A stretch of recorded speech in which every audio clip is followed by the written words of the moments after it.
Regular class में लड़के लड़कियां जो बैठी होती हैं वो बेचारे रख रखाव में सीरियस सिरे रहते हैं। ऑनलाइन क्लास में अपनी बंदा शरारतों का इजहार कर लेता है। ये एक अच्छा साइन है, अच्छी चीज है।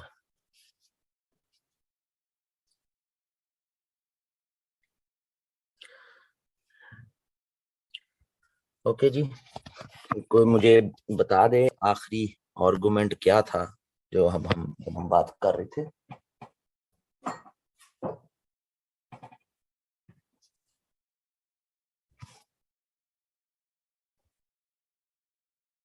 असेंबली डिसॉल्व, ठीक हो गया, ठीक हो गया।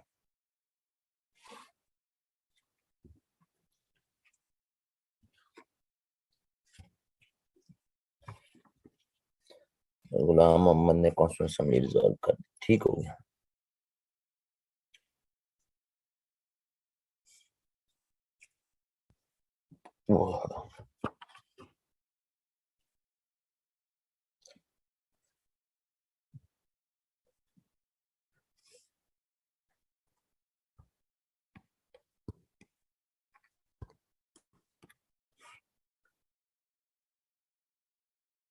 तो अक्टूबर 1954 में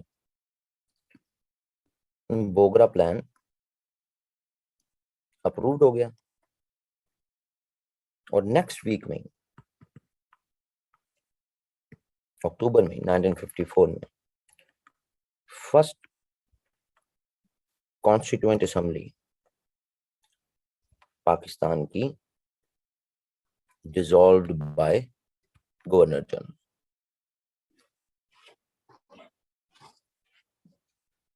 ये एक बहुत बड़ी कंट्रोवर्सी है पाकिस्तान की कॉन्स्टिट्यूशनल हिस्ट्री में। Why governor general dissolve assembly, जो रीजंस आई वो तो वही लिखने की जरूरत ही कोई नहीं। महंगाई, अकबरा परवरी, हुकूमत फेल हो गई है, तो ये हो गया है, तो वो हो गया है, करप्शन का बाजार गर्म है।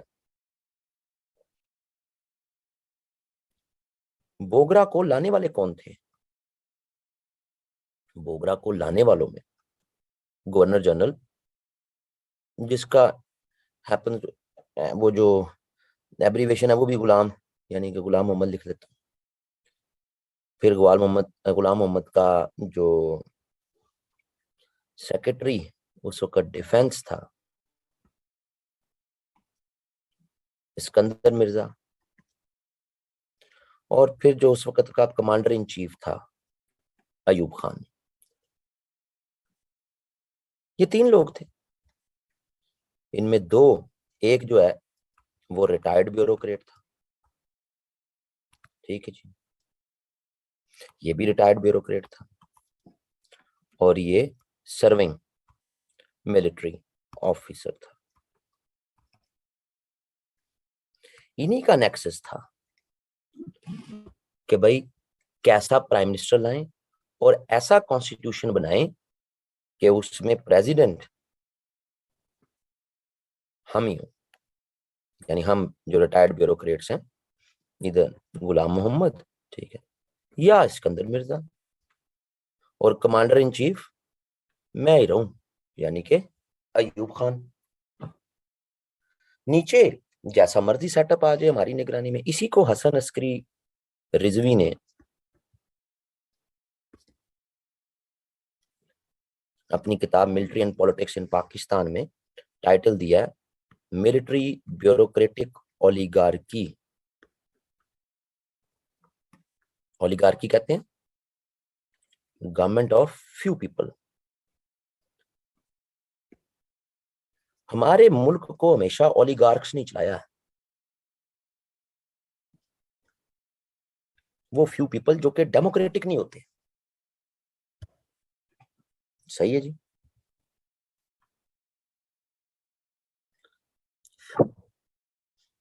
लियाकत अली, मैं करंट पॉलिटिक्स पे रोशनी डालूंगा, लेकिन ये मैं ऑनलाइन क्लास में नहीं डाल सकता रोशनी। इसके लिए आपको मेरे पास आना पड़ेगा, तो मुझे टॉपिक कवर करवाने ने।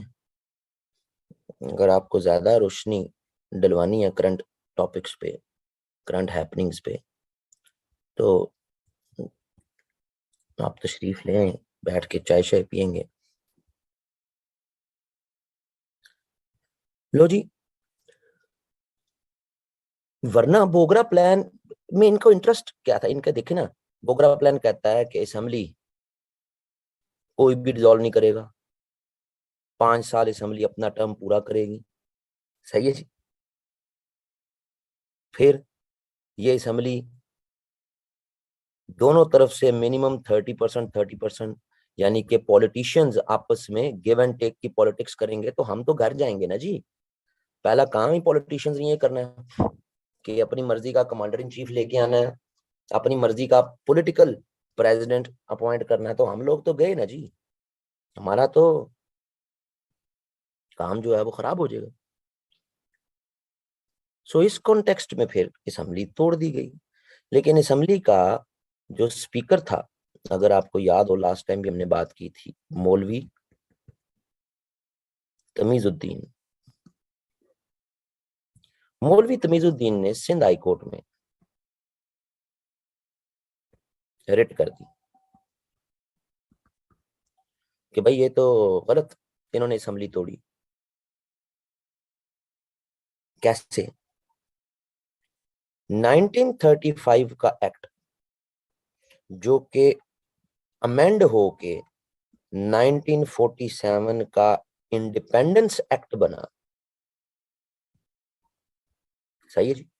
और इस इंडिपेंडेंस एक्ट में जो पावर्स ऑफ गवर्नर जनरल लिखी हुई हैं, गवर्नर जनरल ने वही पावर्स एक्सरसाइज करनी है ना। याद रहे, किसी भी कॉन्स्टिट्यूशन में किसी भी सीट की जो पावर्स उसको डेलीगेट की जाती हैं, डेलीगेशन ऑफ पावर्स, किसी भी सरकारी मुलाजम को, किसी भी प्रेसिडेंट को, गवर्नर जनरल को, जो पावर्स मेंशन्ड की जाती हैं, जो उसको एंटाइटल्ड की जाती हैं, वो उन्हीं को एक्सरसाइज कर सकता। बस ये ध्यान में रखिएगा जी। आप अल्लाह करे कल को सीएसपी हो जाए, लेट्स से कि आप एएसपी लग गए। अब आप एएसपी लग गए तो किसी भी सब इंस्पेक्टर की छुट्टी ये आपके इख्तियार में नहीं है, ये आपके डीपीओ के इख्तियार में, आपके इख्तियार में नहीं। समझ आ रही जी? क्योंकि आपको जो पावर्स दी गई हैं उनमें ऐसा कुछ नहीं लिखा कि आप सब इंस्पेक्टर को लीव दे सकते हैं और आप सब इंस्पेक्टर को लीव नहीं दे सकते। ये दोनों बातें नहीं लिखी हुई आपके इख्तियारात में। इसका मतलब ये है कि आप उसको लीव नहीं दे सकते, ठीक है जी। आपसे ऊपर ही किसी फोरम ने वो देनी है। जब ये नहीं लिखा हुआ कि आप लीव दे सकते हैं, तो इसका ऑटोमेटिकली मतलब है कि आप लीव नहीं दे सकते। इसके लिखने की, इसको मेंशन करने की जरूरत नहीं है, इसकी नेसेसिटी नहीं है। पावर वो है जो मेंशन कर दी जाए। जो मेंशनड नहीं है वो आपकी पोस्ट, आपके टाइटल, जो भी स्टेटस है आपका, उसको आप एक्सरसाइज नहीं कर सकते। ये एक एग्रीड अपॉन जो है वो किसी भी लीगल फ्रेमवर्क का एक रूल है। सही है जी। तो मौलवी तमीजुद्दीन सिंध हाई कोर्ट में चले गए, सिंध हाई कोर्ट में रिट कर दी कि according to 1947 independence act, powers of governor general में ये मेंशन्ड ही नहीं है, नॉट मेंशन्ड, कि गवर्नर जनरल कॉन्स्टिट्यूएंट असेंबली को डिसॉल्व कर सकता है। ये नहीं मेंशन। तो जब नहीं मेंशन तो गवर्नर जनरल ने कॉन्स्टिट्यूएंट असेंबली कैसे डिसॉल्व कर दी? ये तो इलीगल है। कॉन्स्टिट्यूएंट असेंबली 1947 के एक्ट के मुताबिक उसकी जो मैंडेट है, उसकी जो टास्क है, वो ये है कि कॉन्स्टिट्यूएंट असेंबली ने कॉन्स्टिट्यूशन बनाना है। उस कॉन्स्टिट्यूशन की रोशनी में फिर फ्रेश इलेक्शन होने, और उस फ्रेश इलेक्शन के बाद कॉन्स्टिट्यूएंट असेंबली ऑटोमेटिकली डिसॉल्व हो जाएगी। क्यों? क्योंकि न्यू असेंबली आ जाएगी। अल्लाह और खैर सल्ला। सो 47 के एक्ट में मेंशन ही नहीं गवर्नर जनरल की पावर्स में, no mentioning that governor general can dissolve constituent assembly. ये नहीं मेंशन स्पेसिफिकली नहीं है। तो जब नहीं है तो इसका मतलब है उसकी पावर में नहीं है ये चीज। सिंध हाई कोर्ट ने कहा जी बात तो ठीक है। सिंध हाई कोर्ट ने असेंबली री इंस्टेट कर दी। जो असेंबली गवर्नर जनरल ने तोड़ी मोहम्मद अली बोगरा की, सिंध हाई कोर्ट ने री इंस्टेट कर दी। इस पर गवर्नर जनरल उस वक्त का Malik Ghulam Mohammad, governor general federal court of Pakistan में चली। उस वक्त सुप्रीम कोर्ट नहीं होती थी जी, उस वक्त पाकिस्तान की सबसे बड़ी कोर्ट का नाम होता था फेडरल कोर्ट।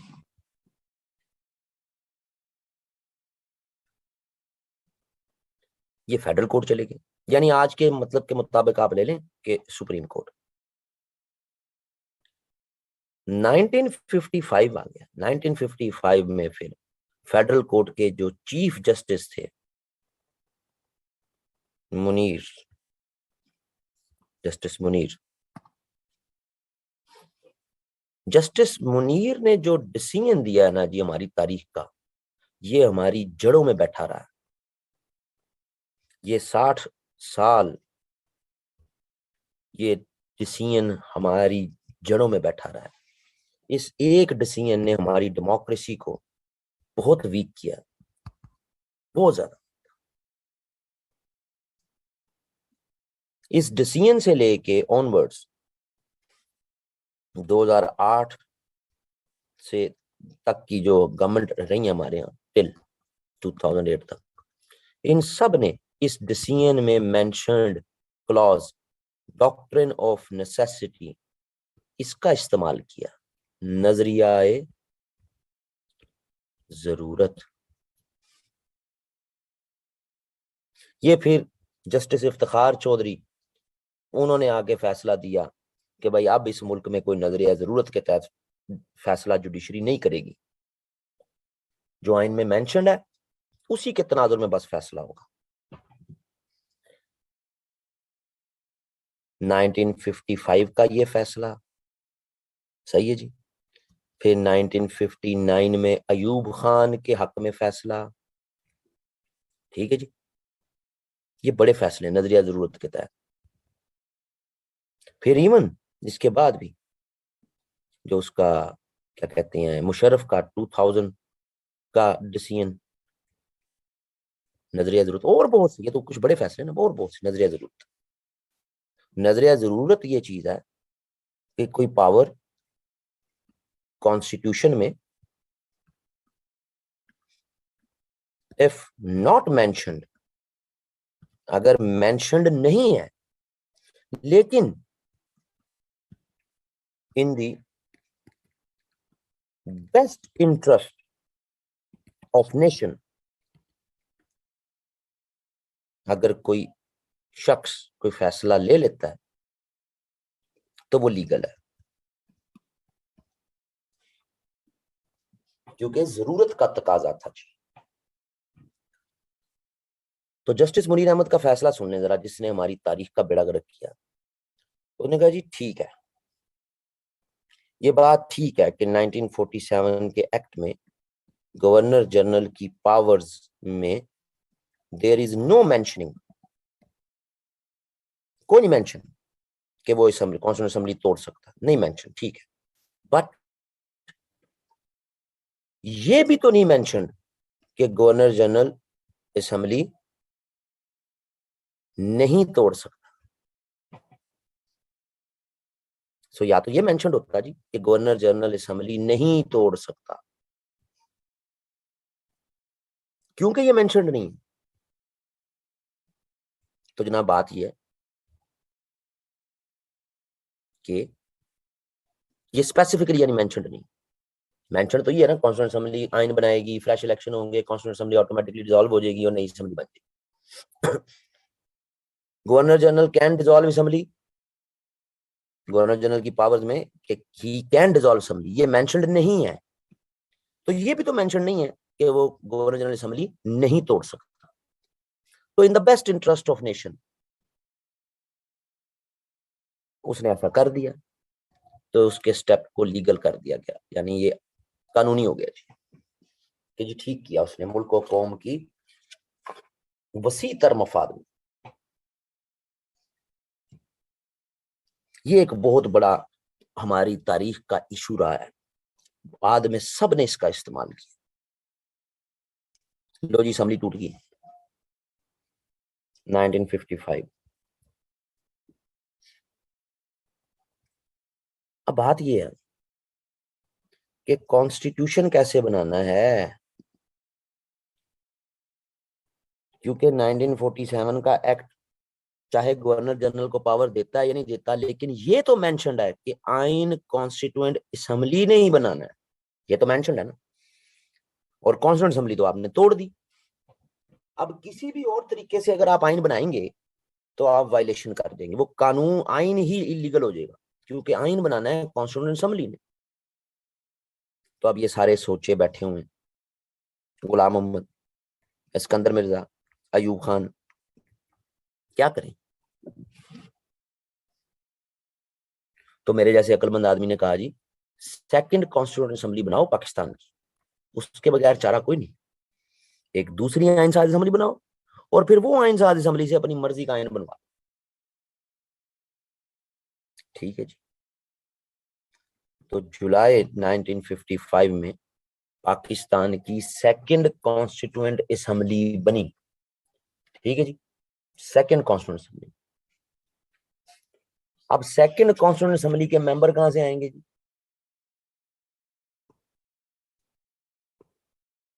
तो ये जनाब प्रोविंशियल असेंबलीज इलेक्ट करेंगी, क्योंकि प्रोविंशियल असेंबलीज मौजूद थी, सूबाई असेंबलियां मौजूद थी। आपके 4 सूबे थे उस वक्त, चारों सूबों में सूबाई असेंबलियां जो है वो मौजूद थी। उसके अलावा जो बाकी इलाके थे आपके, वो जनाब आपका जाहिर है फिर वो रिकमेंड करेगा, क्या कहते हैं, गवर्नर जनरल बाकी इलाकों के लिए। लेकिन यहाँ फिर एक गलती कर गई, क्योंकि फियर तो यही रहा ना जी कि भाई ये ना हो कि किसी तरीके से वो हो जाए, क्या कहते हैं, ईस्ट बंगाल की मेजोरिटी हो जाए। तो ईस्ट बंगाल की मेजोरिटी नहीं बनने देंगे, तो रिजल्टेंटली सेकंड कॉन्स्टिट्यूएंट असेंबली में ईस्ट बंगाल से 40 member and rest of Pakistan उसमें भी डिवाइड कर दिए गए 40 मेंबर, यानी टोटल असेंबली बनी 80 की। अगेन वही बराबरी, यानी ये कभी भी ईस्ट बंगालियों को ज्यादा सीटें देने वाले जो फ्रेमवर्क था ना जी, इस पे आए नहीं, राजी नहीं हुए कभी। ठीक है।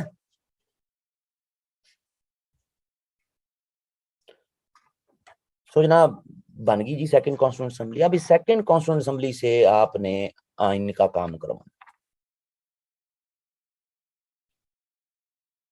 अब सेकंड कॉन्स्टिट्यूंट असेंबली से आपने फिर प्राइम मिनिस्टर भी बनवा लिया। अब ये प्राइम मिनिस्टर जिसको आपने बनवाया उसका नाम है चौधरी मोहम्मद अली। ये भी रिटायर्ड ब्यूरोक्रेट। कैसा है? नहीं, सिकंदर मिर्जा बंगाली, वो तो मोहम्मद अली बोगरा भी बंगाली था फिर। लेकिन ये लोग ट्रू रिप्रेजेंटेटिव ऑफ पीपल नहीं थे ना, ये ओलिगार्क्स थे। ओलिगार्क की कोई एथनिसिटी या लॉयल्टी या कुछ नहीं होता।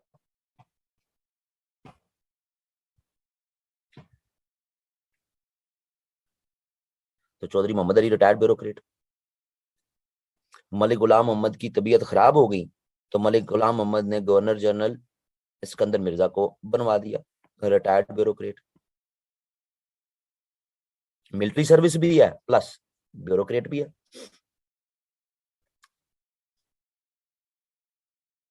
और कमांडर इन चीफ आपका वही अयूब खान। लो जी, नेक्सस तो पूरा हो गया, प्राइम मिनिस्टर भी अपना, गवर्नर जनरल भी अपना, अयूब खान साहब commander in chief.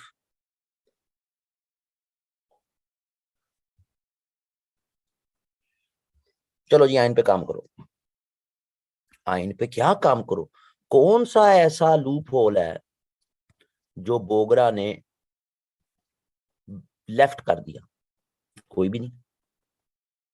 Best plan था ना जी बोगरा प्लान, उस वक्त के लिहाज से। तो अगर आपने बोगरा प्लान की चीजों को ही आगे लेके चलना है तो सवाल होना नहीं फिर कि आपने फर्स्ट कॉन्स्टिट्यूएंट असेंबली और बोगरा की हुकूमत क्यों डिसॉल्व की, क्यों की? तो आप फंस गए। अब आपको समथिंग न्यू चाहिए जी, समथिंग न्यू, सो दैट कि आप लोगों को और पॉलिटिशियंस को कन्विंस कर सकें कि जो हम मॉडल दे रहे हैं ना जी अब, ये बेहतरीन है, बोगरा के प्लान से भी बेहतरीन प्लान हमारा। ठीक है जी। तो पहले तो मेरे जैसे सियाने आदमी से मशवरा हुआ, तो मैं कहा जी जो आप लोग शुरू से कह रहे हैं ना बाई कैमरल लेजिस्लेचर, दो ऐवान, एक सेनेट बनेगी, एक नेशनल असेंबली बनेगी, यहाँ इक्वल सीटें आएंगी, तो बंगाली चीखते हैं कि हमारी सीटें कम है बाकियों की ज्यादा है। नेशनल असेंबली में फिर बाकी चीखते हैं कि बंगालियों की सीटें ज्यादा है हमारी कम है। फिर आप करवाते हो इनका ज्वाइंट सेशन,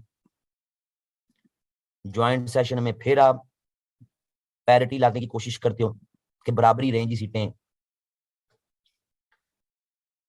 तो बुराई की जड़ है बाय कैमरल लेजिस्लेचर। ना ये होगा, ना ये सारी गिनतियां होंगी, तो क्या करें जी? पाकिस्तान के आइन में यूनिकैमरल होगा जी हमारा लेजिस्लेचर। हमारा आइन यूनिकैमरल होगा, एक हाउस, वन हाउस, बस। दो हाउस बनाने की जरूरत ही कोई नहीं, मामला ही खत्म करो। बाकी सारी चीजें उस तरह रहेंगी। ठीक है जी, प्रेसिडेंट होगा, 5 साल के लिए होगा, 2 टर्म्स ले सकता है प्रेसिडेंट। ठीक है जी। प्राइम मिनिस्टर होगा, इलेक्टेड बाय असेंबली। ठीक है जी। पार्लियामेंट्री सिस्टम होगा, वजीर आजम एग्जेक्टिव होगा, वो वजीर अपॉइंट करेगा। ठीक है जी। उसी तरह जुडिशरी, उसी तरह बाकी एस्पेक्ट। ठीक है जी।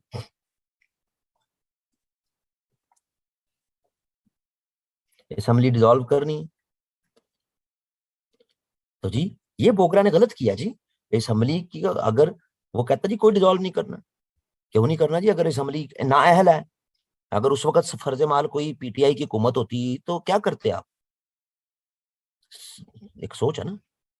तो जी असेंबली डिसॉल्व तो प्रेसिडेंट के पास पावर होनी चाहिए, वो तो होनी चाहिए ना जी। ये तो गलत किया बोगरा ने कि असेंबली को डिसॉल्व नहीं कर सकता। अब असेंबली नाअहलों की आ जाए तो फिर क्या करेंगे जी? लैंग्वेज, लैंग्वेज का आर्गुमेंट सुनना जरा, हाय हाय हाय। बोगरा ने कहा था उर्दू, बंगाली और एनी अदर लैंग्वेज, ऐसा ही है, ये सब आपकी हो जाएंगी जनाब कौमी जुबानें। सरकारी जुबान उसने कहा था इंग्लिश, ऐसा ही है, ये बोगरा ने कहा था, ये बोगरा प्लान में।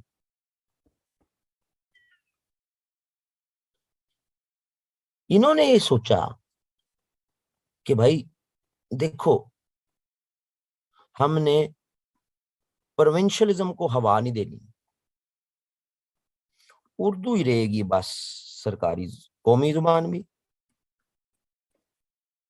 सरकारी भी उर्दू ही होगी जी। अब जी उर्दू बोलने वाले तो सिर्फ 14% लोग टोटल, लेकिन जो रैशनैल है वो बड़ा मजेदार है। लिंगुआ फ्रैंका, लिंगुआ फ्रैंका क्या है? देखें जी, किसी भी मुल्क, किसी भी कंट्री, उसकी नेशनल जो लैंग्वेज है ना जी, उसको डिटरमिन करने के दुनिया में दो ही तरीके हैं। एक है कि जी मेजोरिटी ये जुबान बोलती है, तो ये हमारी नेशनल लैंग्वेज है, सही। और दूसरा तरीका जो है उसको कहते हैं लिंगुआ फ्रैंका। लिंगुआ फ्रैंका चाहे मेजॉरिटी बोल भी ना रही हो, मसलन अफ्रीका में ऐसे कई ममालिक हैं कि जिनकी official language, national language English है, हालांकि पॉपुलेशन में 5-10% भी लोग इंग्लिश नहीं बोलते, लेकिन लिंगुआ फ्रैंका के आर्गुमेंट पे लाया जाता है। कई कंट्रीज हैं अफ्रीका में ऐसे जहां ये लिंगुआ फ्रैंका ये है कि जिसमें आपके पीपल इजीली या तो कम्युनिकेट कर सकें एक दूसरे से, या एक दूसरे की बात को अंडरस्टैंड कर सके। जरूरी नहीं है कि मेजॉरिटी बोले, लेकिन एक दूसरे की बात को से एक दूसरे के साथ कम्युनिकेट कर सके, एक दूसरे की बात को अंडरस्टैंड कर सके। तो हमारे केस में बंगाली वो तो 55% बोलते हैं और बाकी 45% वो तो बंगाली समझ नहीं सकते।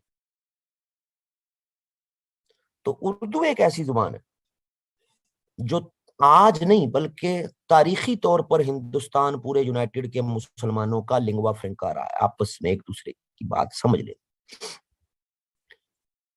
समझ आ रही जी? क्लियर होती है? तो जी हम उर्दू को एज अ लिंगवा फ्रैंका अपनी कौमी जुबान समझेंगे जी। तो ये तो सारी चीजें छोटी छोटी चीजें बस, ठीक है जी, हो गई। ये सारी चीजें ही 1956 के कॉन्स्टिट्यूशन में लिखी हुई हैं, जो आइन बनाया अगला। लेकिन सबसे इंपॉर्टेंट चीज है ये जो हमने बात की, यूनिकैमरल लेजिस्लेचर, एक हाउस। अब जब यूनिकैमरल होगा यानी एक हाउस होगा, तो उस एक हाउस की सीट्स कितनी होंगी और वो सीट्स फिर उनकी डिवीजन कैसे होगी, ये एक बहुत बड़ा इशू था। अगर इस एक हाउस को पॉपुलेशन की बेस पे सीट्स दी गई तो ईस्ट बंगाल की सीटें फिर ज्यादा हो जाएंगी, क्योंकि उनकी आबादी 55% है। तो एक बात तो तय है कि पॉपुलेशन बेस्ड क्राइटेरिया पर असेंबली के मेंबर्स नहीं हमने लेने, ठीक है जी। अच्छा जी, दूसरा क्या तरीका है? Unit based. जितने यूनिट हैं आपके पास, कितने यूनिट हैं? ईस्ट बंगाल, पंजाब, सिंध, NWFP, सही है जी। और फिर कराची, बलोचिस्तान प्लस अदर्स, यही 5 बनाए थे ना बोगरा ने। तो इसके लिहाज से देंगे तो सबको इक्वल सीटें दोगे आप, इक्वल दोगे तो मतलब लेट्स से अगर आप 50 देते हो तो 10 इधर, 10 इधर, 10 इधर, 10 इधर, 10 इधर। तो इस पर ईस्ट बंगाल वाले तो आग लगा देंगे कि हमें सिर्फ 10 सीटें, हमारे मुकाबले में जनाब देखो बाकी 80% असेंबली, 20% सीटें बनेंगी ना जिसको भी मिलेंगी, टोटल सीट होंगी 100 सीटें होंगी तो 20 मिलेंगी, ईस्ट बंगाल को 1000 सीटें होंगी तो 200 मिलेंगी, 20%। तो ईस्ट बंगाल वाले तो आग लगा देंगे। तो ये करें क्या? ना हम ये फॉलो कर सकते हैं ना ये फॉलो कर सकते हैं। इससे बंगाली डोमिनेट कर देंगे और इससे पूरे ईस्ट बंगाल में लॉ एंड ऑर्डर के मसले बन जाएंगे, हमारे लिए प्रॉब्लम हो जाएगी। को बीच का रास्ता निकालो। तो मेरे जैसे एक अक्लमंद आदमी से पूछा गया तो हमने कहा जनाब कि यूनिकैमरल लेजिस्लेचर होगा पाकिस्तान में, जिसमें यूनिट्स को इक्वल सीट्स दी जाएंगी, पॉपुलेशन की बेस पे नहीं, यूनिट्स की बेस पे। और यूनिट्स, एक यूनिट तो है ईस्ट बंगाल, ये तो है ही है जी, ठीक है जी।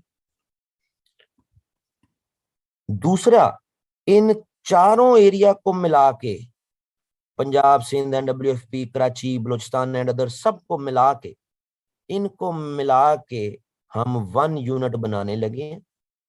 ये एक यूनिट हो गया ये सारा, जिस तरह एक यूनिट ईस्ट बंगाल है, इसी तरह इनको मिला के हम एक यूनिट बना लेंगे जिसका नाम ऑफिशियली दे दिया गया वेस्ट पाकिस्तान।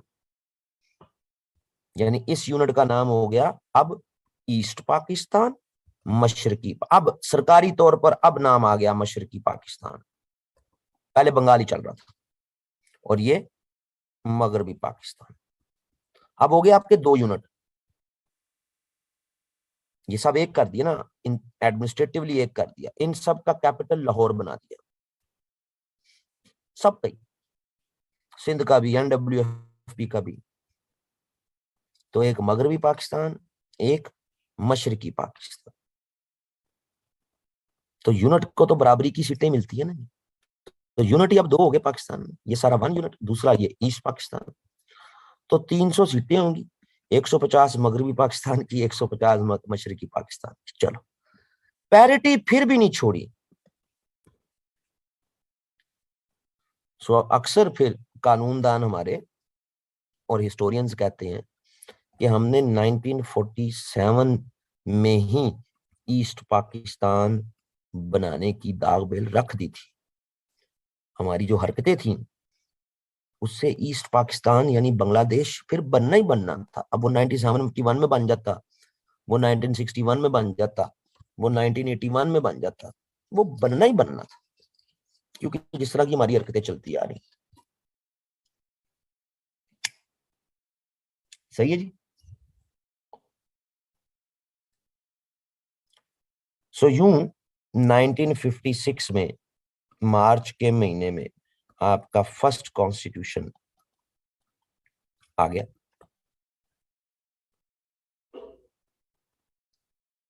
लेकिन अभी एक बहुत बड़ी कंट्राडिक्शन, बहुत बड़ी कंट्राडिक्शन, माइनॉरिटीज, अकलियतें।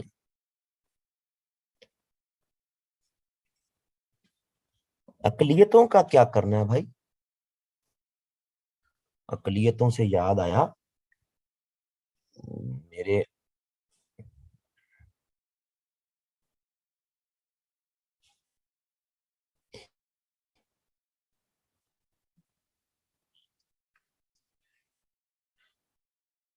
बहुत बड़ा जुल्म हो जाना सारी रात के लिए।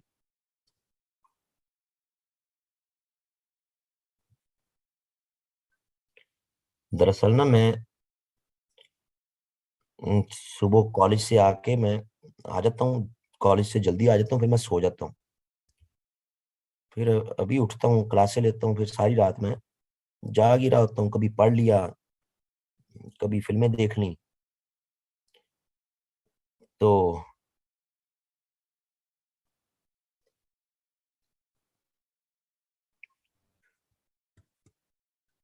क्यों करंट अफेयर ऑफ क्यों भाई? मैंने ऐसा क्या कहा है? मैं अपने मुलाजिम को फोन कर रहा हूँ, मेरी सिगरेटें नहीं है सारी रात के लिए, तो मैं उसको वो फोन कर रहा हूँ कि मेरी सिगरेट ला दे।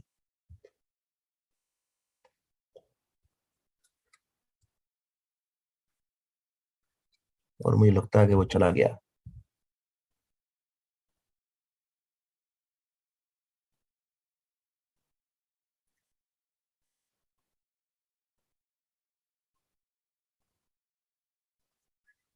और यार मेरे सिगरेट नहीं है गे,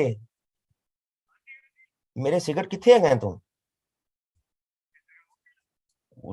तू किथे है? कि यार सिगरेट खत्म हो गए मेरे, सिगरेट सिगरेट चाहिए ने। आहो मैं सारी रात जागना, मेरे को एक डब्बी वो एक रह गई ना उस्ताद जी। वो नहीं होना गुजारा, मैं सवेर तक जागना है। मेहरबानी, मेहरबानी। लो जी, हमारी अपील काम कर गई है।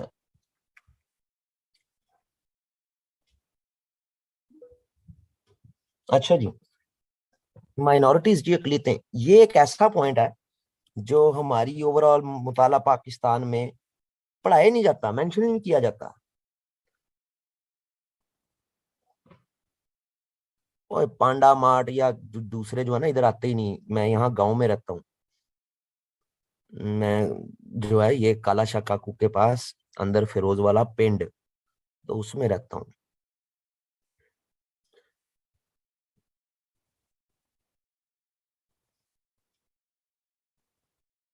लो जी। अच्छा जी, मुफ्त में क्लास में आने वाले इंशाल्लाह 1 नंबर से सीएसएस उनका फेल होगा।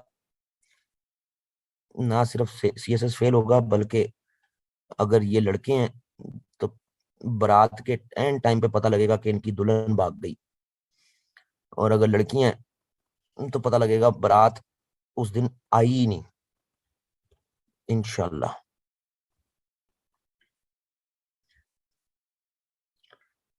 तो 1 नंबर से सीएसएस भी फेल होगा इंशाल्लाह, और एंड टाइम पे इनकी बारातें वापस मुड़ जाएंगी। अकलियतों का क्या होगा जी, माइनॉरिटीज का?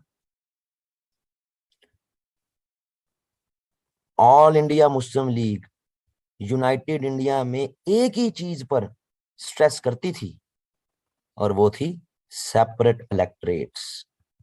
बच्चे बच्चे को पता है ये बात, तो जुदा गाना इंतखाबात, मुसलमान मुसलमान को वोट दे, तभी तो हम आएंगे असम्बलियों में।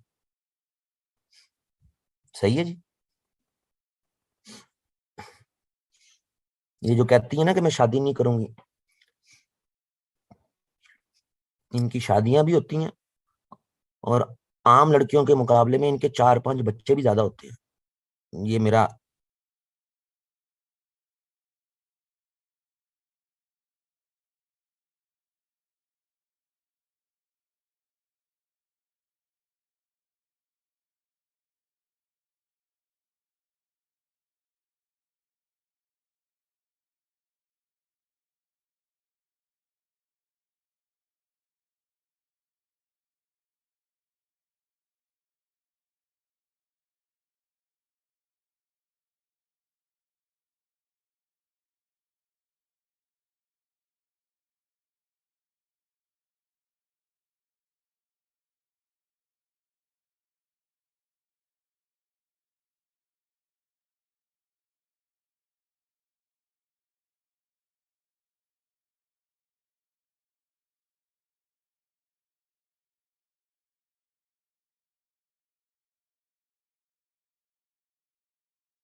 जी सॉरी, नेट डिस्कनेक्ट हो गया था,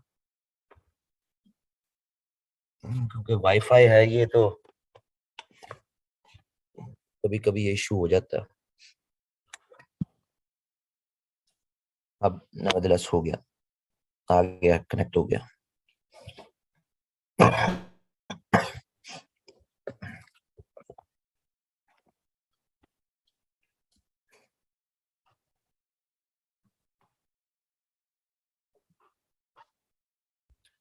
लो जी,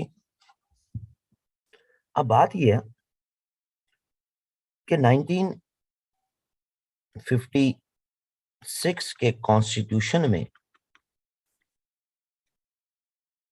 तीन ही बड़ी चीजें आई ना जी।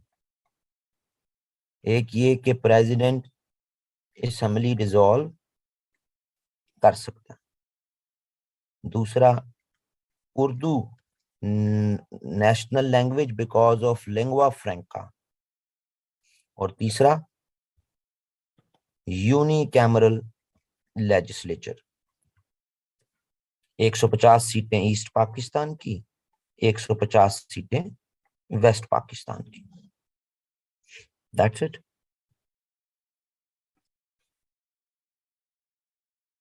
चलो, प्रेसिडेंट की असेंबली का पॉइंट तो ये मेरिट पे बनता है जी, हाँ ठीक है, होना चाहिए।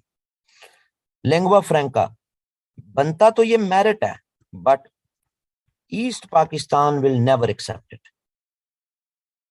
और ये तो कॉन्टिन्यूटी है या लेगेसी है उसी पुराने मॉडल की, जो कि 1947 से आप चलाना चाह रहे हैं कि बंगालियों को ज्यादा सीटें ना मिले। लेकिन इन तमाम चीजों के अलावा एक बहुत बड़ा इशू, माइनॉरिटीज। पूरी ऑल इंडिया मुस्लिम लीग की पॉलिटिक्स सेपरेट इलेक्टोरेट्स पे चलती रही। हमें जुदा गाना इंतखाबात चाहिए, that Muslim would vote for Muslim, तभी हम असेंबली में आ सकते हैं। क्योंकि इंडिया में मेजोरिटी किसकी है? हिंदू की।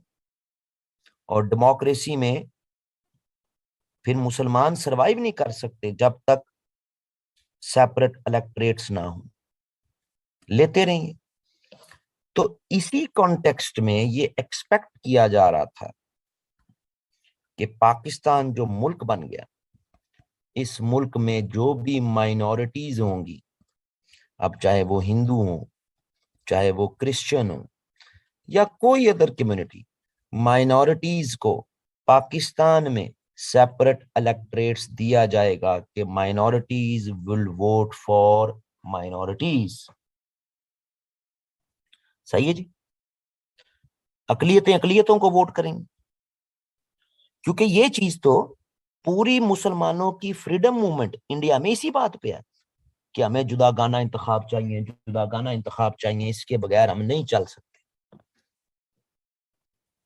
लेकिन हमने आफ्टर इंडिपेंडेंस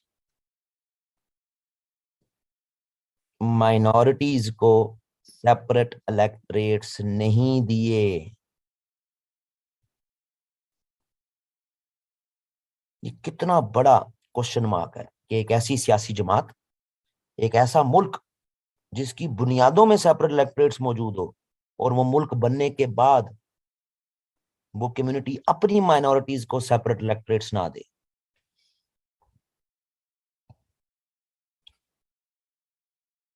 समझ आ रही जी?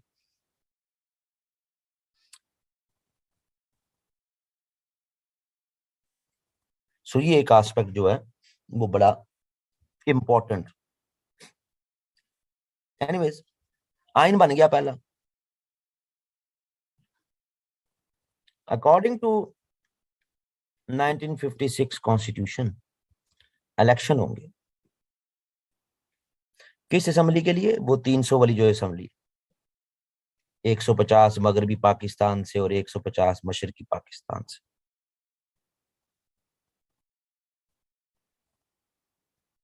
कोशिश यही थी कि चौधरी मोहम्मद अली, जो उस वक्त प्राइम मिनिस्टर थे, इनको दोनों तरफ से सपोर्ट मिलके किसी तरह से 151 दिलवा दें, तो ये प्राइम मिनिस्टर रहे।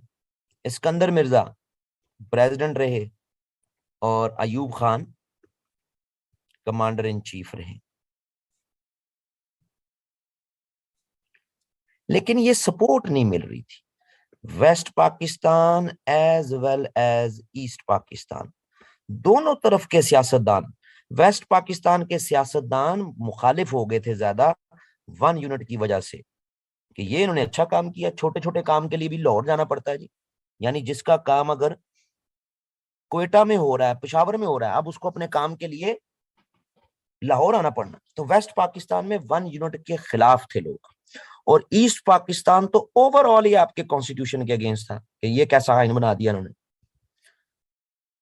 सो इलेक्शन वो तो नहीं होता कि जो इलेक्शन डे पे रिगिंग होती है, इलेक्शन तो वो होता है जो इलेक्शन से पहले ही कुछ लोग कुछ दो की पॉलिटिक्स करके डरा धमका के इलेक्शन तैयार कर लिया जाता है। तो इनको ये 151 चाहिए ना 300 में से, तभी इनका प्लान चल सकता है, वो नहीं मिल रही थी। अच्छा जी, फिर क्या करें? फिर आखिरी डेस्परेट कोशिश एक की कि यार ईस्ट पाकिस्तान में कौन सा ऐसा पॉलिटिशियन है जिसकी बहुत रिस्पेक्ट हो वेस्ट पाकिस्तान से, बट ईस्ट पाकिस्तान में उसकी रिस्पेक्ट हो। तो पता लगा जी फिरोज खान नून, ये ईस्ट पाकिस्तान में काफी अरसा गवर्नर रहे हैं, इनकी बड़ी फ्रेंडशिप्स है वहां पे, प्लस हैं ये वेस्ट पाकिस्तान से, तो इनको वेस्ट पाकिस्तान से भी सपोर्ट मिल जाएगी, इनको थोड़ी बहुत सपोर्ट ईस्ट पाकिस्तान से मिल जाएगी, तो इनकी हुकूमत इनको प्राइम मिनिस्टर बनवा देंगे हम, और ऊपर हमारा निजाम चलता रहेगा। ठीक है जी। सो लाया गया, बुलाया गया इनको कि हाँ जी आपको प्राइम मिनिस्टर आप बन जाएं, और इलेक्शन के लिए बस आप दोनों तरफ से सपोर्ट ले लें। अच्छा याद रखिए वो सेकंड कॉन्स्टिट्यूंट असेंबली अभी चल रही है, क्योंकि इलेक्शन होंगे तब ये डिसॉल्व होगी ना, तो अभी ये चल रही है, आइन तो आ गया लेकिन इलेक्शन तो हो। तो इस सेकंड कॉन्स्टिट्यूंट असेंबली से फिरोज खान को प्राइम मिनिस्टर बनवा दिया गया एतमाद का वोट लेके। लेकिन फिरोज खान भी नहीं पॉपुलैरिटी बना सके, दोनों तरफ वेस्ट पाकिस्तान ईस्ट पाकिस्तान दोनों तरफ एक हेट्रेड डेवलप होना शुरू हो गया था, मिलिट्री प्लस ब्यूरोक्रेसी, कि यार ये इन्होंने अच्छा तमाशा पकड़ा हुआ दोनों तरफ। ठीक है, सही है जी।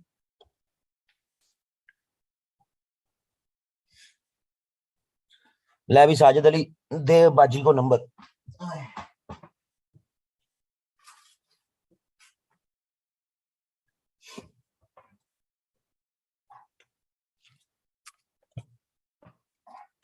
वेरी गुड भाई किंजा खान, जो है ना सल्यूट टू योर ब्रेवरी, मजा आ गया। अच्छा कैमरे भी बंद हैं, तो साजिद अली तुझे किंजा खान कैसे अच्छी लग गई सिर्फ ये देख के? किंजा, आहा, उसकी शक्ल तो देख ले पहले भाई, तो देख तो ले वो दिखती कैसी है, कि बस सिर्फ किंजा देख के जो है, फिर तो ये तहमीना भी है, युसरा भी है।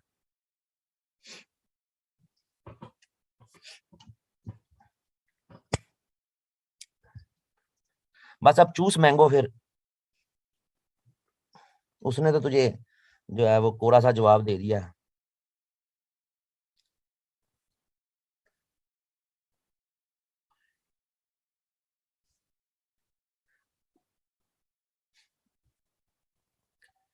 सो एक हेट्रेड आ गया मिलिट्री और ब्यूरोक्रेसी के दरमियान।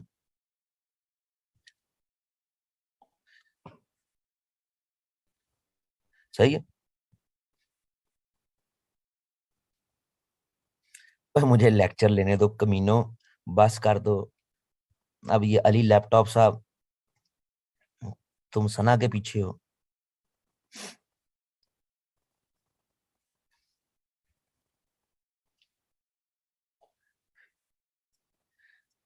और यार चैट ऑन रखनी पड़ती है कि अगर वॉइस का इशू बन जाए, नेट डिस्कनेक्ट हो जाए, तो मेरे से को को मुझे पता तो लगे ना। मैं मेरी ब्रांडविड्थ अगर लो हो जाए, मैं लेक्चर लेता रहूं, तुम लोगों को आवाज ना जाए, तो मुझे कैसे बताओगे?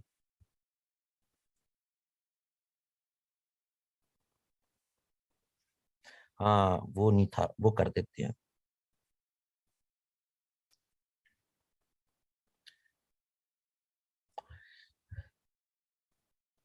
लो जी, कर दिया।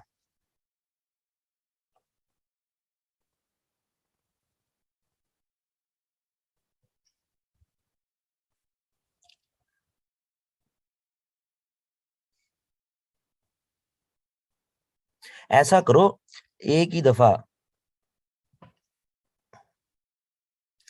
वाह आईफोन, क्या बात, क्या बात है। पेपर देख के कम पे टांग जाती हूँ, क्या बात।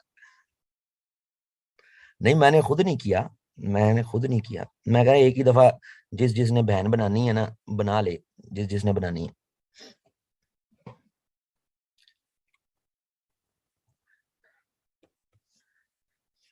हाँ भाई आईफोन, अपने नाम से आओ भाई, कोई नाम लिख लो, अगर लड़की हो तो फिर भी मोहम्मद असगर लिख लो। और ये लड़कियां जो है ना, इस तरह कर लिया करो, रीनेम करके ना, लड़कों के नाम से क्लास ले लिया करो, जान ही छूटे। जो है वो रीनेम हो जाता है नाम ना, तो वो लड़कियों का नाम कर लिया करो।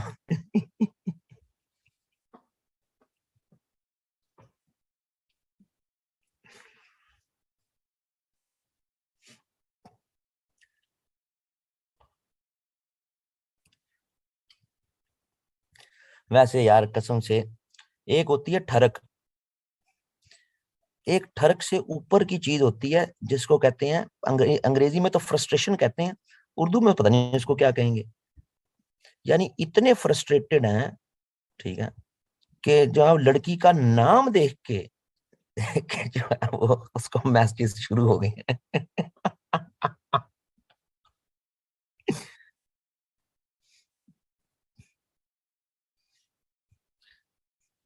अच्छा जी, खालिद साहब ने ग्रुप भी बना दिया। चलो, चलो जी, मैं नो वन कर दिया मैंने।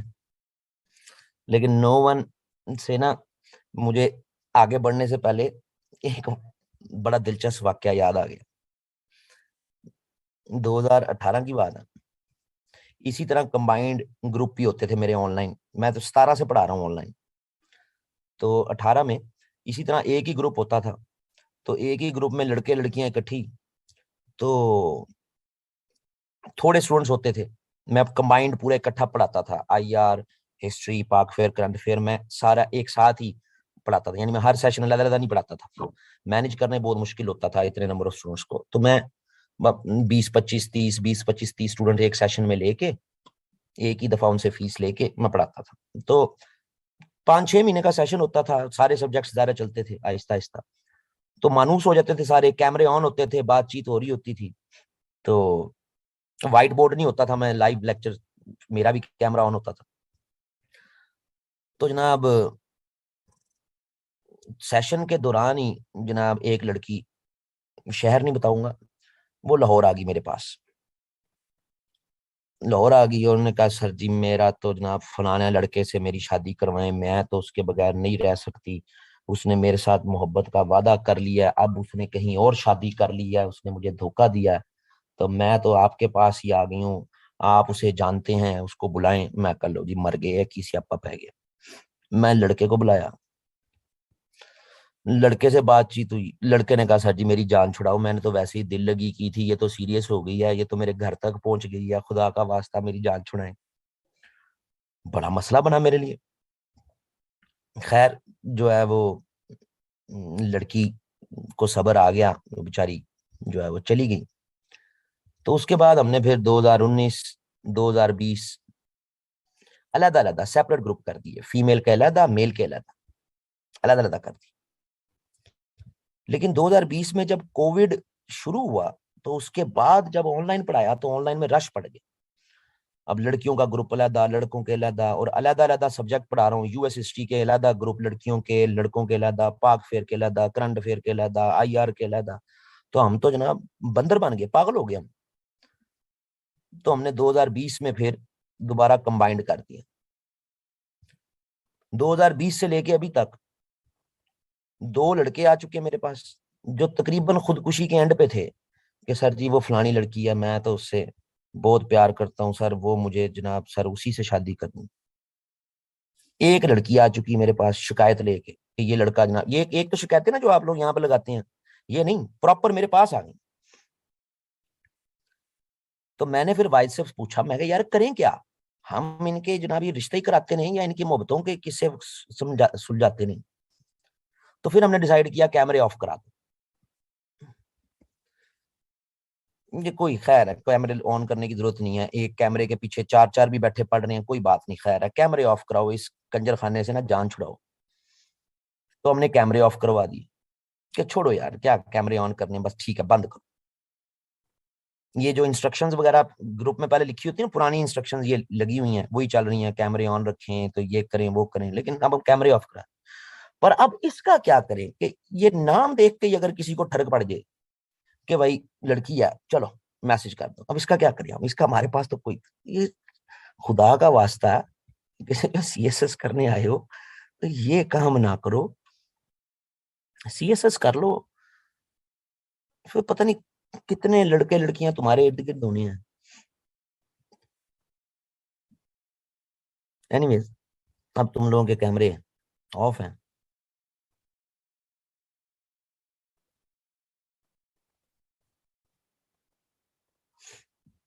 लो जी इरसा मैस ग्रुप में आ जाओ, वाह जी वाह।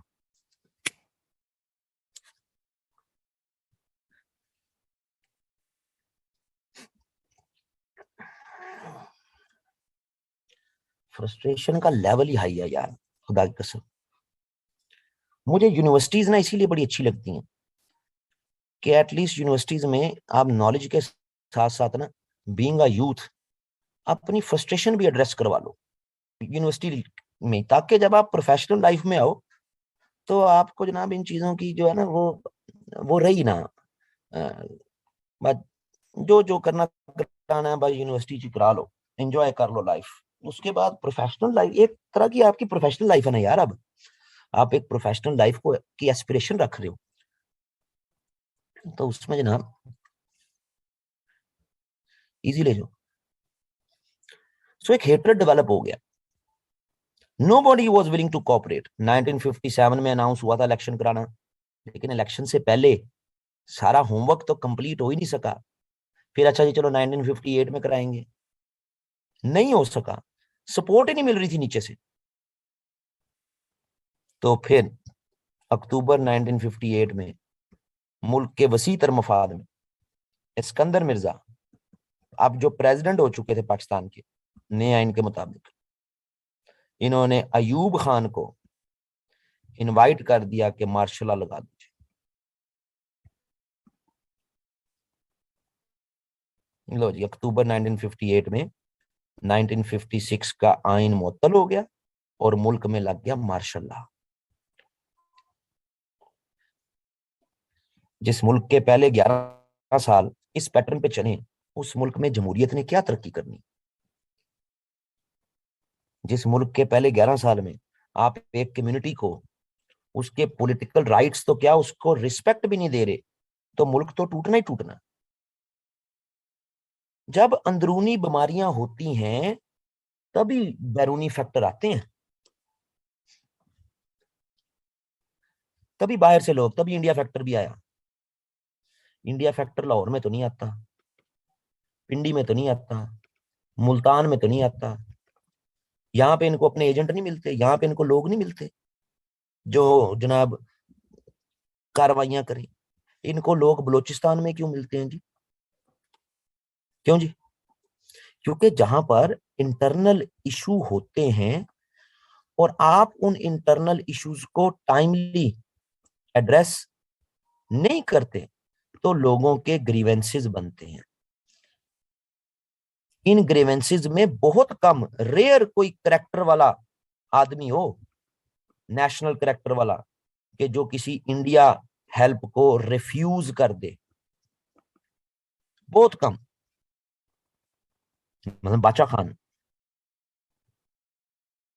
बाचा खान को अर्ली 1970s में रॉ का डायरेक्टर मिला काबुल में, काओ नाम था उसका, KAO, काओ करके उसको बुलाते थे। वो मिला, उसने कहा जी आप हथियार उठाए और अपना पख्तूनख्वा पख्तूनख्वा बनाने के लिए आप कोशिश करें, हम आपको सपोर्ट करें। बादशाह खान को बहुत ग्रीवेंसेस थे पाकिस्तान से, बहुत इश्यूज थे, लेकिन बादशाह खान पॉलिटिकल करेक्टर वाला आदमी था। बादशाह खान ने जवाब दिया, मुझे ऐसा पख्तूनख्वा नहीं चाहिए जो पख्तूनों के खून से बने। तो बहुत कम होते हैं ऐसे पॉलिटिकल करेक्टर वाले। तो जब भी इंटरनल इश्यूज होते हैं तो उन्हीं को फिर आपका ओपोनेंट जो है ना वो मिसयूज करता है। समझ आ रही? तो हम इन इश्यूज को टाइमली एड्रेस नहीं कर सके। नेवरदलेस अयूब खान साहब आ गए। याद रखें, पाकिस्तान की तारीख में जब भी कोई मिलिट्री डिक्टेटर आया,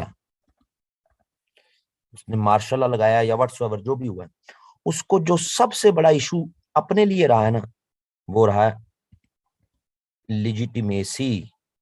मेरी कानूनी हैसियत बन जाए, मैं एक लंबा रूल कर लूं, क्योंकि मार्शल लॉ लंबा रूल नहीं है।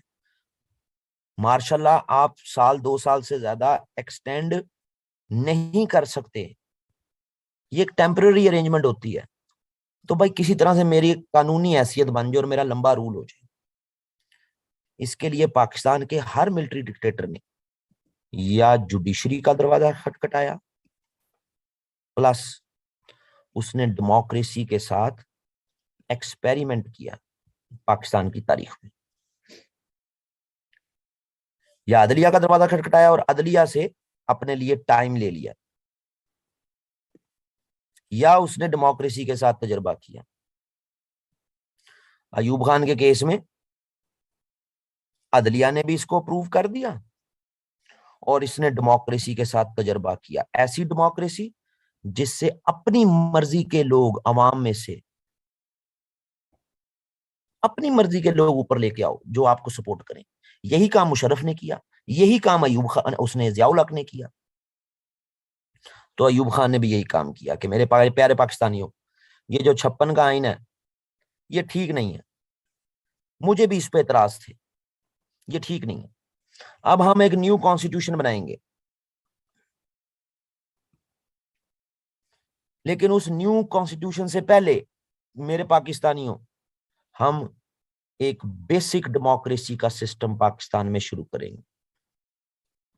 बुनियादी जमहूरियत, ग्रास रूट लेवल पर इतनी स्ट्रांग डेमोक्रेसी, पीपल के रिप्रेजेंटेटिव ऊपर आएंगे, पीपल के रिप्रेजेंटेटिव्स ऊपर आएंगे और ये ऊपर आके फिर ये आइन बनाने में मेरी मदद करेंगे, और फिर हम पाकिस्तान में एक ऐसा आइन लगाएंगे जो लोगों के नुमाइंदों ने बनाया होगा। वाह जी वाह, वाह जी वाह। इसके लिए प्यारे प्यारे पाकिस्तानियों, हम पूरे पाकिस्तान से, ईस्ट पाकिस्तान वेस्ट पाकिस्तान दोनों तरफ इलेक्शंस करवाएंगे। 1959 में ये काम शुरू हुआ। 40,000 बंदा इलेक्ट होगा वेस्ट पाकिस्तान से, 40,000 बंदा इलेक्ट होगा ईस्ट पाकिस्तान से। ये आज के इनको काउंसलर समझ लें आप। उस वक्त इनको नाम दिया गया बेसिक डेमोक्रेट्स, बेसिक डेमोक्रेट्स। ये 40,000 दोनों तरफ से आएगा जी। 1959 में ये काम कर लिया। लोगों के नुमाइंदे ग्रास रूट लेवल पर इलेक्ट हो गए।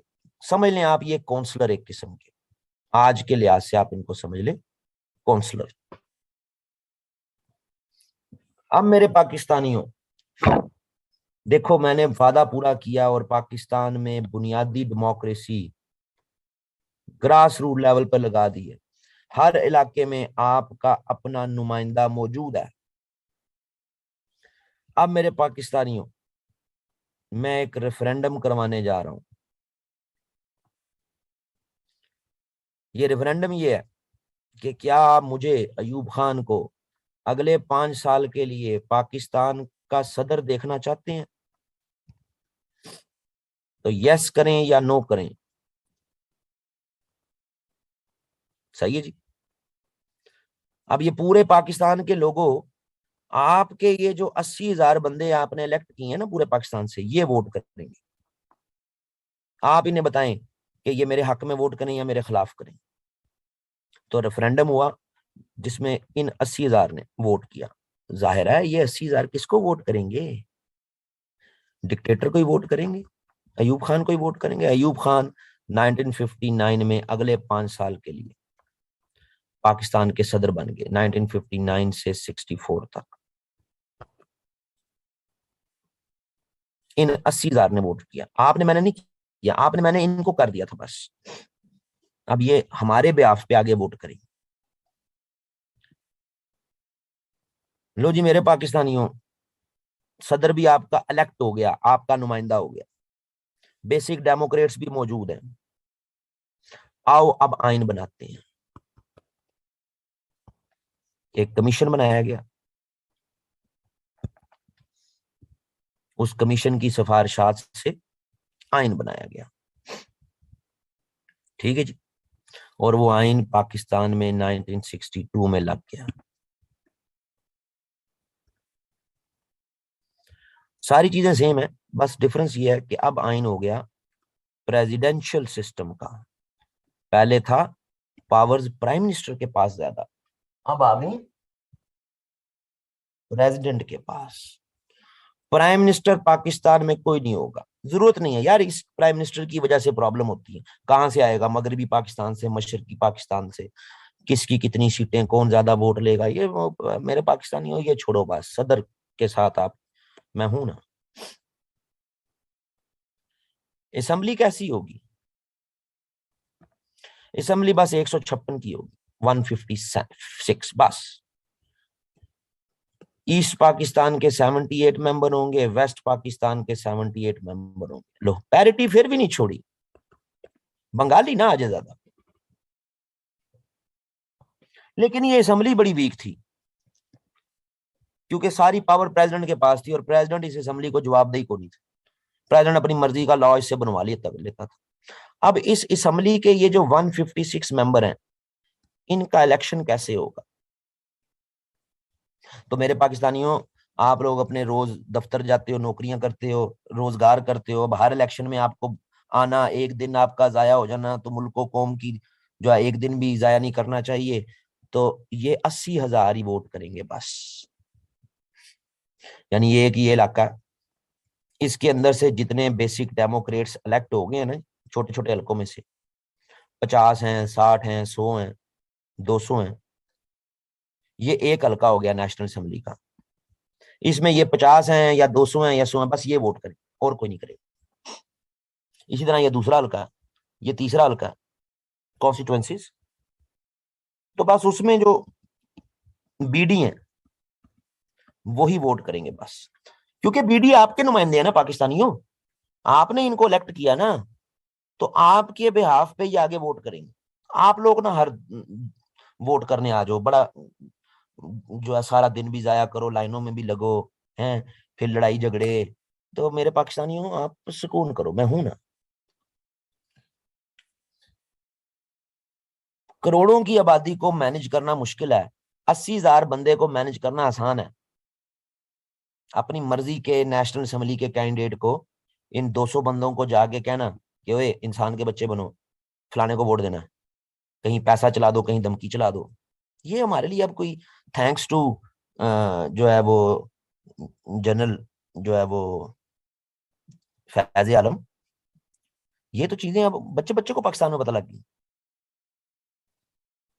ये याद रहे, ये याद रहे, इलेक्शन डे वाले दिन धांधली कोई सियासी जमात नहीं करती, कोई आईएसआई नहीं करती, कोई आईबी नहीं करती, कोई भी इलेक्शन के दिन धांधली नहीं करता। इलेक्शन के दिन धांधली कैंडिडेट खुद कर ले तो कर ले, कोई सियासी जमात, आईबी, आईएसआई, कोई और फोरम इलेक्शन डे वाले दिन धांधली नहीं करता। ये नीचे कैंडिडेट्स करवा लें तो करवा लें अपने हलकों में। कोई भी सियासी जमात, आईएसआई, आईबी या कोई भी और फोरम, ये इलेक्शन से महीना पहले ही अपनी धांधली पूरी करके बैठे होते हैं। लोगों को प्रेशराइज करके, पैसा दे के, जोड़ तोड़ करके, सब कुछ पहले हो जाता है। समझ आ रही है? तो सब कुछ पहले भी थोड़े से बंदों के लिए ये तो मसला ही कोई ना है। सो यूं पाकिस्तान की असेंबली बन गई, इलेक्टेड असेंबली। बंगाली तो बेचारे खामोश, कुछ भी नहीं है उनके लिए। 1964 में खत्म हो गया ना जी पहला फर्स्ट टर्म खत्म हो गई 1964 में प्रेसिडेंट की, जो वो 1959 में रेफरेंडम करवा के आया था। तो 1964 में प्रेसिडेंशियल इलेक्शन हुआ जी इस मुल्क में। एक तरफ अयूब खान और दूसरी तरफ फातिमा जिन्ना। वोट कौन करेगा? वही 80,000। ये लो जी, गरीब आदमी हूं, मेरे जीरो याद नहीं रखते मुझे ना कितने होते हैं, हजार में, लाख में, ये वो। तो 80,000 बंदा ही जो बेसिक डेमोक्रेट है वही वोट करेगा अयूब खान को या फातिमा जिन्ना। बड़े बड़े जलसे हुए फातिमा जिन्ना के, पर जलसों का फायदा क्या? वोट तो करना है सिर्फ 80,000। तो यहाँ पे अयूब खान इतना पॉपुलर था कि जिन्ना की हमशीरा जो है वो हार गई, मादरे मिल्लत हार गई, जिसने मुल्क बनाया था जिन्ना के साथ मिलके, वो हार गई। और अयूब खान पाकिस्तानियों का हर दिल अजीज जीत गया। क्यों? क्योंकि इन 80,000 को मैनेज करना था। ये इस मुल्क की जमहूरियत है। अभी तक कौन सा कोई अच्छा पॉइंट आया ऐसा कि जहां आप कहें वाह जी वाह, इस कॉन्स्टिट्यूशनल हिस्ट्री में आप कहें जी क्या बात है जी, जबरदस्त।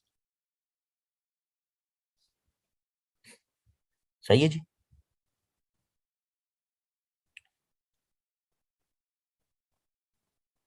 सो ईस्ट पाकिस्तान में ग्रीवेंसेस ये तो बढ़ते जा रहे हैं, बढ़ते जा रहे हैं, और वेस्ट पाकिस्तान में भी बढ़ रहे हैं। ऐसा नहीं है कि वेस्ट पाकिस्तान में नहीं बढ़ रहे, लेकिन वेस्ट पाकिस्तान में एक बड़े खामोश, बड़े साइलेंट तरीके से, लेकिन बढ़ रहे हैं। 1960s, लेट 1960s, ये पूरी वर्ल्ड पॉलिटिक्स में 1960s ना, ये rights and demonstrations and protests की का डेकेड है 1960s। खास तौर पे स्टूडेंट पॉलिटिक्स।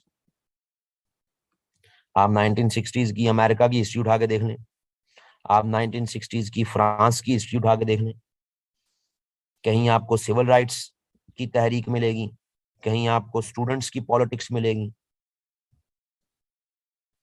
तो इन सारी चीजों का फिर पाकिस्तान पे भी इंपैक्ट हुआ 1960s में, और राइट्स एंड डिमॉन्स्ट्रेशंस की पॉलिटिक्स, वो उसकी बिगनिंग हुई, स्टूडेंट पॉलिटिक्स हुई।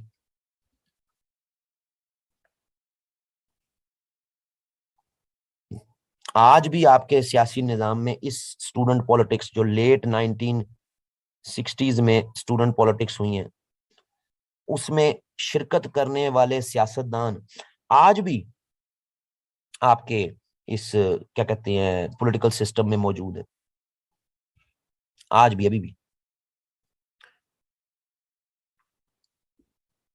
फिर इसी लेट 60s में भुट्टो साहब इसी प्रोटेस्ट की पॉलिटिक्स को कैश करवा के अयूब खान से अलहदा हुए अपनी पॉपुलैरिटी बनाई।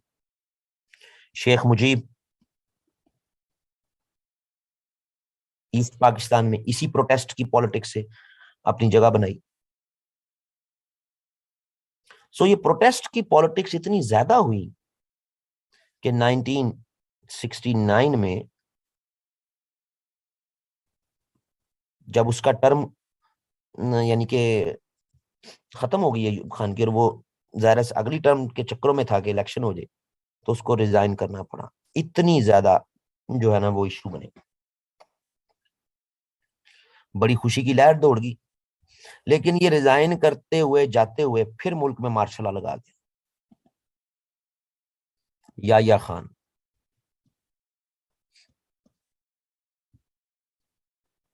इलेक्शन की कॉल नहीं दी है कि भाई तू रिजाइन ना कर, तू कह दे मुल्क में फ्री एंड फेयर इलेक्शन होंगे, इलेक्शन से जिसकी हुकूमत बनेगी उसको हुकूमत दूंगा, मैं चला जाऊंगा ना। रिजाइन करके फिर मार्शल लगा दी। अगला आप पे मार्शल लॉ एडमिनिस्ट्रेटर आ गया। इस मार्शल लॉ एडमिनिस्ट्रेटर ने वादा कर दिया जी कि 1970 में इलेक्शन हो पाकिस्तान में। 1970 में इसने लीगल फ्रेमवर्क ऑर्डर दिया जी, LFO।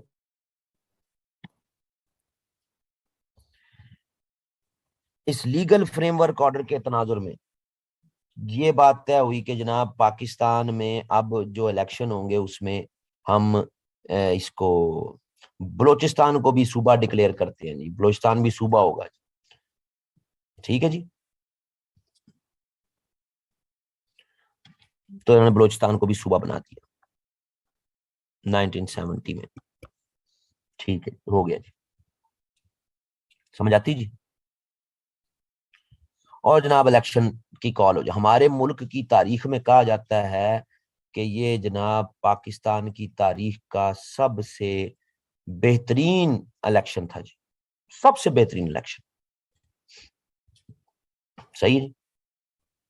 लेकिन ये बेहतरीन इलेक्शन जो है वो कोई इतना भी बेहतरीन को नहीं था। डिसाइड ये हुआ कि पाकिस्तान की असम्बली 300 मेंबर्स की नई असम्बली बनेगी। ठीक है जी। को 161 सीट्स होंगी ईस्ट पाकिस्तान की, और अदर जो प्रोविंसेस हैं, यानी वो 1 यूनिट खत्म कर दिया ना जी अब, अदर प्रोविंसेस उनकी रिमेनिंग 139 सीट्स होंगी, जिनमें सबसे ज्यादा 78 पंजाब की और इसी तरह बाकियों की। तो 300 मेंबर की असेंबली होगी जनाब, और करवा दो जी, इलेक्शन करवा दो। हर सूबे का इलेक्शन अलग अलग जो है वो इलेक्शन होगी। ठीक है जी। ये कई किताबों में 161 लिखा है, कईयों में 162 लिखा है, लेकिन 161 इलेक्टेड सीटें 300 की। ठीक है जी। अब जो प्लान था, जिसको आज इस 1970 के इलेक्शन को ना पाकिस्तान की तारीख का फ्री एंड फेयर इलेक्शन कहते हैं, प्लान ये था कि पंजाब, सिंध और ये जो मुल्का इलाके हैं, इन इलाकों में भुट्टो साहब मेजोरिटी ले लेंगे। ये पंजाब की मेरे ख्याल है 70 नहीं 82, सॉरी पंजाब की 82। प्लान ये था कि पंजाब और सिंध, जिसमें भुट्टो साहब की बड़ी पॉपुलैरिटी है, इन पंजाब और सिंध की असेंबली मिला के इनकी 109 सीटें बन जाती, पंजाब और सिंध की। तो यहां से ये पॉपुलर है, तो यहां से ये सीटें जितनी भी निकाल सके ये निकाल लेंगे। फिर जो आपका NWFP और बलोचिस्तान के इलाके हैं, इन इलाकों में बाचा खान और फिर जो वली खान वगैरह हैं, ये पॉपुलर है। यहां से ये थोड़ी सी, और फिर बजिंजो वो पॉपुलर हैं, तो यहां से ये जनाब थोड़ी बहुत सीटें निकल आएंगी। इन इलाकों की सीटें पंजाब और बलोचिस्तान वगैरह की मिला के 22 है। ठीक है जी। बाकी कबायली इलाकों की सीटें हैं, और मिल मिला के। तो जनाब, और दूसरी तरफ है फिर ईस्ट पाकिस्तान। ईस्ट पाकिस्तान की 161 सीटें हैं, लेकिन ईस्ट पाकिस्तान में दो ग्रुप पॉपुलर हैं। एक है भाषानी ग्रुप, मौलाना भाषानी, बहुत बड़ा ग्रुप था मौलाना भाषानी, और दूसरा ग्रुप है मुजीब ग्रुप। तो इनके दरमियान ये सीटें डिवाइड हो जाएंगी, कोई 70-80 भाषानी ले लेगा, कोई 70-80 मुजीब ले लेगा। सही है जी। बीच में, और शायद कोई 2 4 5 अदर्स भी ले ले, जमात इस्लामी वगैरह भी थोड़ी बहुत ईस्ट पाकिस्तान में थी। तो यूं एक ऐसी असेंबली बनेगी कि जिसमें किसी की मेजॉरिटी नहीं होगी, फिर मैं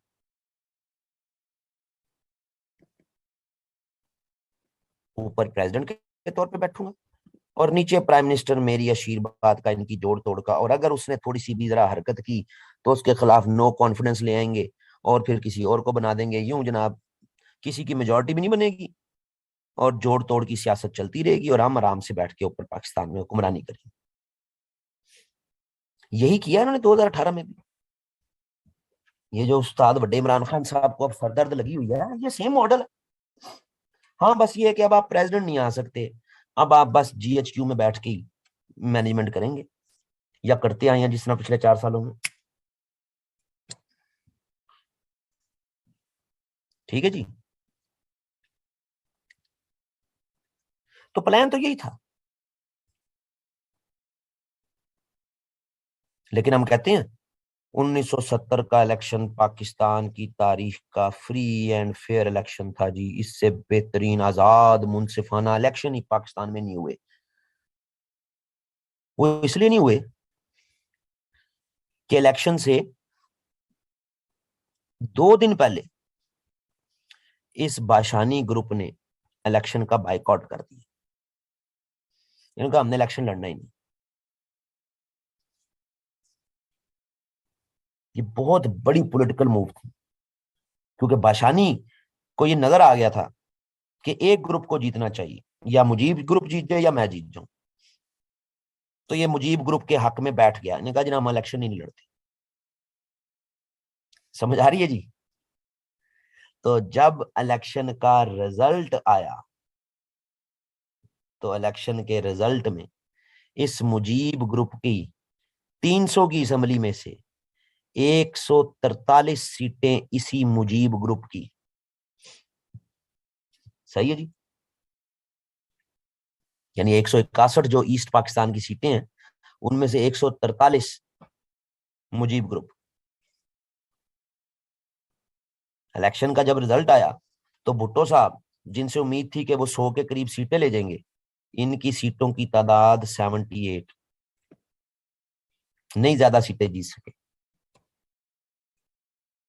अब 300 की असेंबली में प्राइम मिनिस्टर को कितनी सीटें चाहिए जी प्राइम मिनिस्टर बनने के लिए? 151।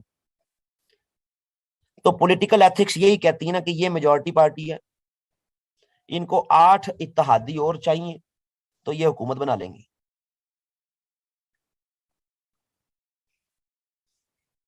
सही है जी। समझ आती है।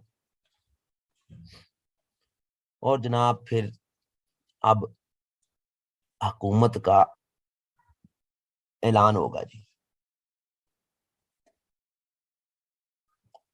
सही है जी।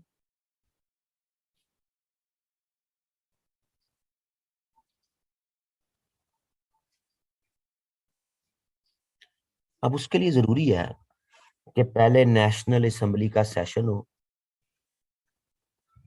फिर नेशनल असेंबली के सेशन में सारे MNA ओथ लें, फिर जो प्राइम मिनिस्टर का कैंडिडेट है वो अपना वोट ऑफ कॉन्फिडेंस शो करे, तभी प्राइम मिनिस्टर बनेगा ना।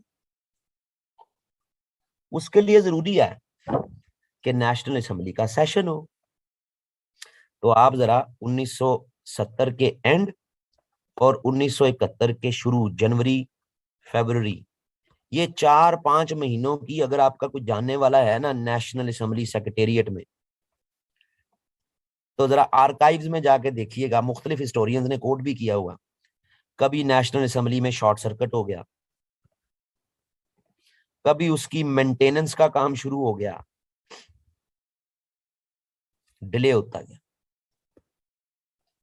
फिर जनाब फ्लड आ गए, अचानक यकदम फ्लड आ गए। तो प्रेसिडेंट ऑफ पाकिस्तान ने कहा जी छोड़ो असम्बली सुमली को, पहले मुतासरा लोगों सैलाब जदगान की मदद करो। समझ आ रही जी। यानी डिले करते गए आप असम्बली का सेशन, ना असम्बली का सेशन होगा, ना जो है वो क्या कहते हैं, बंगालियों की हुकूमत बनेगी। सही है जी, क्यों जी? तो होता गया डिले, होता गया डिले। अब जब डिले होता जाएगा तो अप्रैल 1971 में ढाका में एक धरना चल रहा है, जुलूस चल रहा है। उस जुलूस में एक स्लोगन लगा दिया किसी मंचले ने, और वो स्लोगन आहिस्ता आहिस्ता पूरे ईस्ट पाकिस्तान में मशहूर हो गया।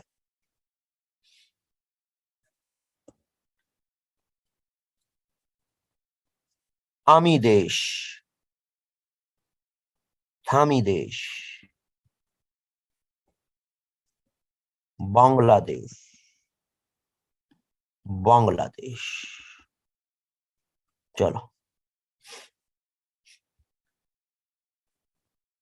मेरा मुल्क तेरा मुल्क, बंगला मुल्क, बंगला मुल्क, बांग्लादेश, बांग्लादेश, बंगालियों का मुल्क। चलो, अब जब ये चला तो जनाब आपकी आईएसआई, आपकी फौज, आपके वेस्ट पाकिस्तान के पॉलिटिशियंस, हक्का बक्का, ये क्या हो गया भाई? ऐसा नहीं है कि इससे पहले सेपरेशन की बातें नहीं होती थी।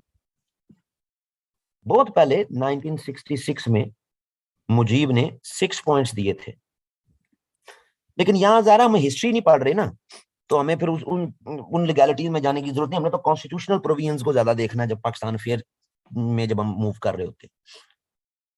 तो इन 6 पॉइंट्स में भी एक पॉइंट बड़ा खतरनाक था कि सेपरेट आर्मी होनी चाहिए, सेपरेट मलेशिया होनी चाहिए, ईस्ट पाकिस्तान की, वेस्ट पाकिस्तान। बाकी 5 पॉइंट्स में कोई इशू नहीं है। अगर ये 5 पॉइंट मान लिए जाते तो शायद बांग्लादेश आजाद ना होता, अलहदा मुल्क ना बनता। लेकिन ये एक पॉइंट खतरनाक था उस वक्त भी, यानी सेंस तो आ रही थी आहिस्ता आहिस्ता, लेकिन अनफॉर्चुनेटली पावर में बैठे लोग इसको सही तरह समझ नहीं पाए। अब किसी भी ग्रोह के कोई भी पॉलिटिकल राइट्स हैं, उनके ह्यूमन राइट्स हैं, जो कुछ भी है, ये गए तेल लेने। एक मुल्क के अंदर लोग सेपरेटिज्म की, अलहदगी की बात कर रहे हैं, और रिपोर्ट्स आ रही हैं कि उनको वेपन्स भी अब मिलना शुरू हो गए हैं, और कई मंचलों ने आर्मी की छावनियों पे हमले भी शुरू कर दिए हैं ईस्ट पाकिस्तान में। तो फिर अब होगा मिलिट्री ऑपरेशन। तो मिलिट्री ऑपरेशन शुरू हो गया। मिलिट्री ऑपरेशन शुरू हुआ तो इंडिया आ गया कि जी ये इंसानी हकूक की वायलेशन कर रहे हैं, ये बंगालियों पे जुल्म कर रहे हैं। इंडिया ने एक फोर्स बना के, जिसका नाम है मुक्ति बाहिनी,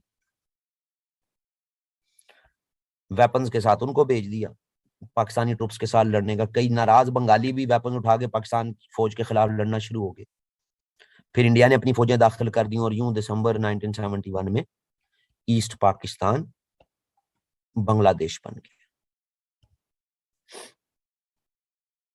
इसके ईस्ट पाकिस्तान के बांग्लादेश बनने में क्या कोई रेस का इशू है? क्या कोई लैंग्वेज का इशू है? क्या कोई रिलीजन का इशू है? नहीं, ये बड़े इशू नहीं है। इशू है कि पॉलिटिकल प्रोसेस में ओलिगार्क्स, ये भी नहीं कि सारे वेस्ट पाकिस्तानी, ओलिगार्क्स, वो ओलिगार्क्स जो ज्यादातर ब्यूरोक्रेसी या मिलिट्री से थे, इनका फियर था कि पॉलिटिकल प्रोसेस में अगर ईस्ट पाकिस्तान की बनी मेजॉरिटी, तो हमारी नौकरियां खत्म हो जाएंगी, हम घरों को जाएंगे। आप 1951 में लियाकत अली खान के असैसिनेशन से लेके 1971 तक की तारीख उठा के देख लें, कौन सा पॉलिटिशियन अपना इन्फ्लुएंस बना सकता है? फातिमा जिन्ना तक हार गई यार इनसे। यही लोग हैं सारे, गुलाम मोहम्मद, सिकंदर मिर्जा, चौधरी मोहम्मद अली, अयूब खान, याया खान, जो इक्तदार में ज्यादा थे ये लोग। सही है जी। और अनफॉर्चुनेटली इस दौर में जो पॉलिटिशियंस पॉपुलर हुए, भुट्टो एंड मुजीब, ये भी किसी ग्रैंड नेशनल पर्पस की बजाय अपनी अपनी इक्तदार, अपनी अपनी पावर के चक्कर में पड़ गए। तो ये तो अलग होना ही होना था जी, आज नहीं तो कल, कल नहीं तो परसों। तो रीजन उसके पीछे मेन आपके पॉलिटिकल प्रोसेस में इनके आने का फियर, जो उनको आपने राइट्स नहीं दी। मेंशन कर सकते हैं आप ये पेपर में, कोई इशू नहीं है ऐसा। कौमें अच्छी वही होती हैं जो अपने माजी से सबक सीखती हैं। आज के लिए काफी ऊपर हो गया यार, काफी टाइम मेरा आगे भी करंट अफेयर की क्लास है।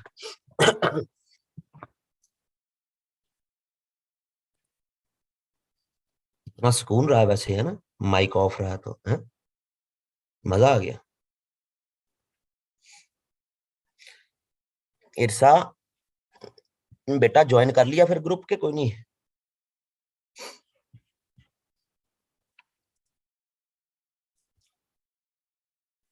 चलो जी, इग्नोर किया करो यार ऐसों को, कोई जरूरत नहीं है। लो जी, फिर कल मुलाकात होती है। Bye bye.